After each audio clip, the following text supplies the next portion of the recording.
Hi everyone, so good evening. Welcome back to my YouTube channel. I hope you all are doing great and I'm also fine. So today's topic about problems that arise with the use of antimicrobial agents. कि जब हम किसी भी antimicrobial का agent का use करेंगे तो हमें क्या क्या प्रॉब्लम फेस करना पड़ती है, क्या क्या प्रॉब्लम उसमें बढ़ जाती है। तो जिसमें सबसे पहले हम बात करेंगे टॉक्सिसिटी की। तो टॉक्सिसिटी में दो मेन चीज़ें आती हैं, that is your local irritancy and systemic toxicity. तो सबसे पहले हम बात करेंगे लोकल इरिटेंसी की। लोकल इरिटेंसी, तो लोकल इरिटेंसी में क्या होगा कि जो आपकी ड्रग होगी, कोई भी पर्टिकुलर आप ड्रग ले रहे हो इसमें, तो वो ड्रग किसी भी लोकल साइट ऑफ एडमिनिस्ट्रेशन पर जा करके अपना इफेक्ट शो करेगी। इफेक्ट नहीं बोल सकते हम, बट वो जैसे मैं आपको एक एग्जांपल देती हूँ।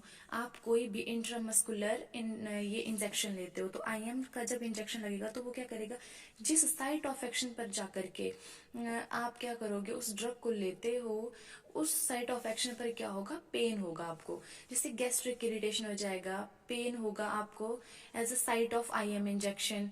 अगर आप कोई इंट्रा ये ले रहे हो, आईवी इंजेक्शन ले रहे हो, तो वो क्या करेगा, उस वेन के ऊपर जा करके आपको थोड़ी प्रॉब्लम कॉज करेगा, कुछ कॉम्प्लिकेशंस आएंगे। तो ये आपका लोकल इरिटेंसी होता है। जैसे आपका टेट्रासाइक्लिन हो गया, सर्टेंसिफेलोस्पोरिन हो गया, एंड आपके क्लोरमफेनिकोल हो गए, ये सारे इरिटेशन कॉज करते हैं। अब सेकंड जो हमारा आता है वो आ गया systemic toxicity. Systemic toxicity means आपके बॉडी के किसी भी एक पर्टिकुलर सिस्टम को ही वो डैमेज कर देगा। आप कोई ड्रग ले रहे हो तो वो ड्रग क्या करेगी आपको, जैसे किडनी डैमेज कर देगी आपके, या आपका लीवर डैमेज कर देगी। तो वैसे किसी एक सिस्टम को जाकर के वो क्या करेगी, उस किसी एक पर्टिकुलर ऑर्गन टॉक्सिसिटी कॉज करेगी, ये हो सकता है। अब इसमें कुछ इंपॉर्टेंट चीजें हैं। हायर थेराप्यूटिक इंडेक्स, कुछ ड्रग्स ऐसी होती हैं जो हाई थेराप्यूटिक इंडेक्स देती हैं, कुछ लो थेराप्यूटिक इंडेक्स हैं, कुछ हैं very low therapeutic index. Higher therapeutic index में जो ड्रग्स आती हैं वो हो गई आपकी पेनिसिलिन हो गई, आपकी सिफेलोस्पोरिन हो गई, आपकी इरिथ्रोमाइसिन हो गई। ये जो ड्रग्स होती है वो बहुत इनका हायर थेराप्यूटिक इंडेक्स रहता है।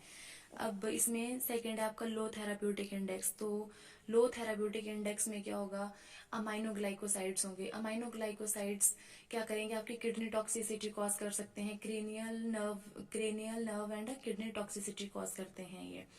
जो अगर आप टेट्रासाइक्लिन लेते हो, तो जो टेट्रासाइक्लिन जो आपकी ड्रग होती है वो लीवर और किडनी डैमेज और एंटी एनाबॉलिक इफेक्ट शो करती है। अगर जैसे आप क्लोरमफेनिकोल लेते हो, तो क्लोरमफेनिकोल आपकी बोन मैरो डिप्रेशन कॉज करती है। वैसे अगर वेरी लो थेराप्यूटिक इंडेक्स की बात करूं, उसमें आपकी ड्रग्स आती है जैसे वेंकोमाइसिन।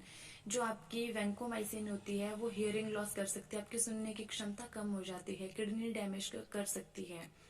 एम्फोटेरिसिन बी भी इसी में आती है, जो बहुत ही उसका थेराप्यूटिक इंडेक्स वेरी लो रहता है। जैसे किडनी हो गई, आपकी बोन मैरो हो गई, न्यूरोलॉजिकल टॉक्सिसिटी हो गई, ये सारी चीजें आपकी इसमें आएंगी वेरी लो थेराप्यूटिक इंडेक्स में। मेनली ये जो आपकी एंटी माइक्रोबियल ड्रग्स हैं ये किडनी डैमेज भी कॉज करती हैं। हाइपर सेंसिटिविटी रिएक्शन सेकंड था आपका। तो हाइपर सेंसिटिविटी रिएक्शन में क्या होगा कि आपकी जो बॉडी होगी वो ज्यादा सेंसिटिव हो जाएगी। जैसे आप पेनिसिलिन ड्रग लेते हो, सल्फोनामाइड लेते हो, सिफेलोस्पोरिन लेते हो, फ्लोरोक्विनोलोन्स लेते हो, अगर आप इनका एक्सेस में यूज करते हो तो आपकी बॉडी के ऊपर रेड रेड रैशेस आना स्टार्ट हो जाते हैं, तो वो हाइपर सेंसिटिविटी रिएक्शन होता है। अब मैं बात करती हूँ ड्रग रेजिस्टेंस की। अगर मैं ड्रग रेजिस्टेंस की बात करूँ तो क्या होगा कि मतलब उसके अपोजिट रिएक्शन स्टार्ट कर देंगे। जो कुछ माइक्रोब्स ऐसे होते हैं जो क्या करेंगे, कुछ एंटी माइक्रोबियल ड्रग्स के अगेंस्ट वर्क करते हैं, उनके बिल्कुल अपोजिट उसका इफेक्ट देना स्टार्ट कर देते हैं, जिसकी वजह से क्या होगा कि वो लैक ऑफ मेटाबॉलिक प्रोसेस कर देते हैं उस टारगेट साइट के ऊपर जा करके, और जो ड्रग होती है वो ड्रग अपना एक्शन शो नहीं कर पाएगी। वैसे ही अगर मैं उसके बाद बात करती हूँ, ये था आपका नेचुरल रेजिस्टेंस। अब मैं एक्वायर्ड रेजिस्टेंस की बात करूँ तो एक्वायर्ड रेजिस्टेंस में हम क्या करेंगे, फिर रेजिस्टेंस डेवलप करवाते हैं।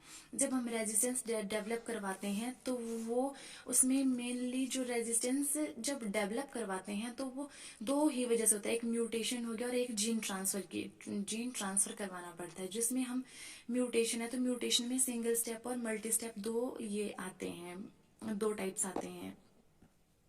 आपको पता होना चाहिए कि म्यूटेशन क्या होती है। तो म्यूटेशन होता है ये एक स्टेबल और हेरिटेबल जेनेटिक चेंजेस आती हैं आपकी बॉडी में, जैसे कि, पर मैं इसमें आपको एक बात बताती हूँ कि ये जब आप कोई भी एंटी माइक्रोबियल एजेंट लेते हो तो वो इंड्यूस नहीं करेगा इसको, it is not induced by the anti microbial agents. क्योंकि इसमें क्या होता है, कोई भी आपका सेंसिटिव पॉपुलेशन होती है आपके माइक्रोब्स की जो कंटेन करती है म्यूटेंट सेल, कुछ म्यूटेंट सेल वो कंटेन करती है which require higher concentration of the anti microbial agents for inhibition. Inhibition के लिए फिर हमें क्या करना, higher concentration of anti microbial agent लेना पड़ता है, जिसमें हम सिंगल स्टेप और मल्टी स्टेप में ये जो मैंने आपको बताया ये हम क्या करवाएंगे, वह ना single anti tubercular drug is use करते हैं इसमें। फिर single gene mutation, single step में सिंगल जीन म्यूटेशन में confer high degree of resistance, जबकि आपका मल्टी स्टेप में नंबर ऑफ जीन्स लेते हैं, उसमें number of genes modification are involved. ये था आपका सिंगल स्टेप और मल्टी स्टेप। अब मैं बात करूंगी जीन ट्रांसफर की। तो जीन ट्रांसफर में हम क्या करेंगे, one organism to another organism हम क्या करवाएंगे, जीन ट्रांसफर करवाएंगे, जिसमें आपके कुछ ये आते हैं जैसे कॉन्जुगेशन हो गया, ट्रांसडक्शन हो गया, ट्रांसफॉर्मेशन, इन प्रोसेस के थ्रू हम करवाते हैं ये जीन ट्रांसफर। उसके बाद आ गया ड्रग टॉलरेंट। ड्रग टॉलरेंट क्या होता है, ड्रग टॉलरेंट में ऐसा होगा आपके पास loss of affinity of the target biomolecule of the micro organism for a particular anti microbial agent. आपके पास बहुत कम लॉस ऑफ एफिनिटी होगी किसी भी, कोई भी आपके पास कोई एंटी माइक्रोबियल जो एजेंट्स होते हैं वो क्या करेंगे, मतलब ये बोल सकती हूँ मैं कि वो बाइंड नहीं कर पाएंगे। एक मैं अगर आपको इसका एग्जांपल देती हूँ तो जो आपका ई कोलाई होगा, E coli develop RNA polymerase that does not bind a drug, जो क्या करेगा उस ड्रग के साथ बाइंड नहीं कर पाएगा, ये आपका ड्रग टॉलरेंट होता है। अब मैं बात करूं ड्रग डेस्ट्रॉइंग की, तो ड्रग डेस्ट्रॉइंग मतलब ड्रग को ही वो क्या कर देंगे, कोई अगर आपकी ड्रग एक्टिव फॉर्म में तो उसको इनएक्टिव फॉर्म में कन्वर्ट कर देंगे। जैसे आपके पास है बीटा लैक्टामेज है ना, beta lactamase are produced by staphylococci और आपका गोनोकोकाई विच इनएक्टिवेट पेनिसिलिन। जो आपके पास ये मैंने बताया आपको स्टेफाइलोकोकाई होगा और ये जो गोनोकोकाई होगा ये क्या कर देगा, आपकी पेनिसिलिन जे को इनएक्टिव कर देता है। जो बीटा लैक्टामेज होते हैं वो आपके प्रेजेंट होते हैं लो क्वांटिटी में, बट स्ट्रेटेजिकली लोकेटेड ये होते periplasmically so that the drug is inactivated soon after entry.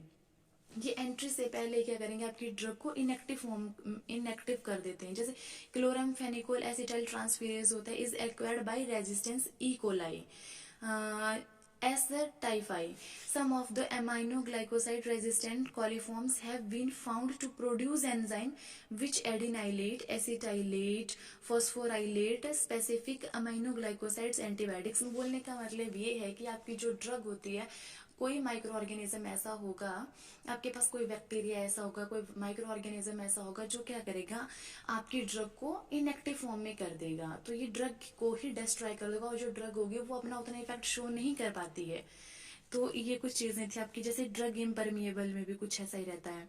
फिर उसमें ड्रग इम्परमिएबल और क्रॉस रेजिस्टेंस, इसका मैं एक डिफरेंट वीडियो बनाऊंगी, आपको अच्छे से इसको समझाऊंगी। वैसे प्रिवेंशन ऑफ ड्रग रेजिस्टेंस की आप प्रिवेंट कैसे कर सकते हो, ड्रग रेजिस्टेंस को आप कैसे प्रिवेंट करोगे, उसके लिए आपको क्या करना चाहिए, उसके लिए आपको कॉम्बिनेशन में अपने एंटी माइक्रोबियल एजेंट्स को देना चाहिए। और ये जो आपका नैरो स्पेक्ट्रम और ब्रॉड स्पेक्ट्रम की मेन जो ड्रग्स होती हैं वो देनी चाहिए। ये इसकी वजह से आप थोड़ा प्रिवेंट कर सकते हो ड्रग रेजिस्टेंस को। अगर मैं सुपर इन्फेक्शन की बात करूं, सुपर इन्फेक्शन और सुपर इन्फेक्शन, अगर आपकी बॉडी में क्या होगा, सुपर इन्फेक्शन, कोई इन्फेक्शन कॉज हो जाता है तो उसको कैसे हम ट्रीट कर सकते हैं। तो देखो, जैसे अगर मैं मान लेती हूँ, जैसे ये शूडोमोनाज है, तो शूडोमोनाज मतलब आपको यूरिनरी ट्रैक इन्फेक्शन है। तो यूरिनरी ट्रैक इन्फेक्शन को ट्रीट करने के लिए आपको ये जो टैबलेट है वो देनी चाहिए। कार्बिनिसिल देनी चाहिए, पाइप्रासिलिन और जेंटामाइसिन, ये ड्रग्स आपको यूरिनरी ट्रैक इन्फेक्शन में के केस में देनी चाहिए। टू मिनिमाइज सुपर इन्फेक्शन, हम कैसे मिनिमाइज कर सकते हैं? यूज स्पेसिफिक, उसमें नैरो स्पेक्ट्रम ऑफ ड्रग्स देनी चाहिए। सुपर इन्फेक्शन है, सुपर इन्फेक्शन के केस में बता रही हूँ, उसमें आप नैरो स्पेक्ट्रम की ड्रग्स दे दो। Do not use anti microbial to treat viral infection, अगर वायरल इन्फेक्शन है तो उस केस में एंटी माइक्रोबियल का यूज ना ही करो। Do not unnecessarily prolong anti microbial therapy, ये आपका सुपर इन्फेक्शन की बात कर रही हूँ मैं, उस केस में है। अगर कोई पर्सन ऐसा है जिसको ये बोल सकते हैं हम थ्रशिज हो गए, मोनीलियल डायरिया हो गया, या बल्बो वेजाइनाइटिस हो गया, तो उसको ट्रीट करने के लिए आप क्लोट्रिमाजोल का यूज कर सकते हो। एंड नेक्स्ट है आपका, अगर कोई पर्सन ऐसा है जो यूरिनरी ट्रैक इन्फेक्शन में, हम ये भी दे सकते हैं सिफेलोस्पोरिन। यूरिनरी ट्रैक इन्फेक्शन जो किसी भी प्रोटोजोआ की वजह से हुआ हो, जैसे ये, इसमें हम इसको ट्रीट करने के लिए सिफेलोस्पोरिन और जेंटामाइसिन जो ड्रग्स होती हैं वो दे सकते हैं। तो उसके बाद आता है आपका न्यूट्रिशनल डेफिशिएंसी। अगर न्यूट्रिशनल डेफिशिएंसी की बात करूं, नेक्स्ट आती है आपकी न्यूट्रिशनल डेफिशिएंसी। तो न्यूट्रिशनल डेफिशिएंसी में बोल रहा है कि some of the B complex group of vitamin and vitamin K synthesized by the intestinal flora is utilized by a man. अगर आप प्रोलॉन्ग यूज करते हो अपनी एंटी माइक्रोबियल ड्रग्स का, तो वो अल्टर कर देगी आपके फ्लोरा को, may result in vitamin deficiency, जिसकी वजह से आपको विटामिन डेफिशिएंसी हो सकती है। अगर मैं बात करूं नियोमाइसिन की, तो नियोमाइसिन कॉज करता है morphological abnormalities in the intestinal mucosa में, जिसकी वजह से आपको माल एब्जॉर्प्शन सिंड्रोम हो सकता है। एंड नेक्स्ट है आपका मास्किंग ऑफ एन इन्फेक्शन। तो किसी भी इन्फेक्शन को मास्क करने के लिए, अगर syphilis masked by the use of single dose of penicillin, अगर आप पेनिसिलिन की सिंगल डोज लेते हो तो वो साइफिल को मास्क कर देगा, जो which is sufficient to cure gonorrhoea, जो गोनोरिया को कॉज कर, गोनेरिया को क्या करेगा, क्योर करेगा। अगर मैं ट्यूबरकुलोसिस की बात करूँ, तो tuberculosis masked by a short course of streptomycin, अगर किसी को टीबी हो तो उस केस में हम उनको स्ट्रेप्टोमाइसिन देते हैं, गिवन फॉर ट्राइवाइयल रेस्पिरेटरी इन्फेक्शंस। तो ये था आपका masking of an infection. I hope आपको ये वीडियो पसंद आया होगा। अगर वीडियो अच्छा लगे तो वीडियो को लाइक करना, शेयर करना और चैनल को सब्सक्राइब करना ना भूलें, क्योंकि ये जो टॉपिक था ज्यादा डीप में जाने की जरूरत नहीं है, आपको मेन चीजें पता होनी चाहिए। जैसे कि प्रॉब्लम, टॉपिक ये था कि ऐसी एंटी माइक्रोबियल एजेंट का यूज करने से क्या क्या प्रॉब्लम आप फेस कर सकते हो, क्या क्या प्रॉब्लम बढ़ जाती है। तो टॉक्सिसिटी हो सकती है, हाइपर सेंसिटिविटी रिएक्शन, आपको थोड़ा थोड़ा नॉलेज होना चाहिए, थोड़ा पता होना चाहिए। टॉक्सिसिटी, लोकल इरिटेंसी, किसी भी साइट ऑफ एडमिनिस्ट्रेशन के ऊपर जाकर के कोई प्रॉब्लम, जैसे गैस्ट्रिक इरिटेशन हो जाती है आपको, तो ये लोकल इरिटेंसी में था। सिस्टेमिक टॉक्सिक, कोई भी सिस्टम के ऊपर जाके, फॉर एग्जांपल किडनी डैमेज हो गया, लीवर डैमेज हो सकता है। अगर आप क्या करोगे, एक्सेस में ये चीजें लेते हो, अगर आप एंटी माइक्रोबियल ड्रग्स को क्या करोगे, ज्यादा क्वांटिटी में लेते हो, हाइपर सेंसिटिविटी रिएक्शन, आपकी जो बॉडी है वो ज्यादा सेंसिटिव हो जाती है। ड्रग रेजिस्टेंस में ड्रग के अपोजिट वर्क करना स्टार्ट कर दिया, उसके अगेंस्ट वर्क करेगी, उसके बिल्कुल अपोजिट, जिसमें नेचुरल रेजिस्टेंस था, एक्वायर्ड रेजिस्टेंस था। फिर उसमें रेजिस्टेंस को डेवलप कैसे होता था, वो म्यूटेशन की वजह से, जीन ट्रांसफर की वजह से। ड्रग टॉलरेंस क्या होता है, ड्रग डेस्ट्रॉइंग, वो जो ड्रग होगी पूरी डेस्ट्रॉय, मतलब ड्रग को एक्टिव से इनएक्टिव फॉर्म में कन्वर्ट कर देगा। ड्रग इम्परमिएबल हो गया, क्रॉस रेजिस्टेंस हो गया। प्रिवेंट कैसे कर सकते हैं हम ड्रग रेजिस्टेंस को, नैरो स्पेक्ट्रम और ब्रॉड स्पेक्ट्रम ऑफ ड्रग्स देके। सुपर इन्फेक्शन, कि अगर आपको कोई इन्फेक्शन हुआ है तो उस केस में कोई ऐसी हमें बहुत सारे हमारे पास एंटी माइक्रोबियल एजेंट्स हैं, तो हम उसमें से कोई स्पेसिफिक ही ड्रग देंगे। जैसे यूटीआई, तो उसमें जेंटामाइसिन दे दो आप उस केस में। तो ये कुछ हमारे पास ड्रग्स थी। न्यूट्रिशनल डेफिशिएंसी हो जाती है, कैसे होती है, उसको हम कैसे क्योर कर सकते हैं। मास्किंग ऑफ एन इन्फेक्शन, ये कुछ थी, ये आपको थोड़ी नॉलेज होनी चाहिए इस बारे में। So thank you.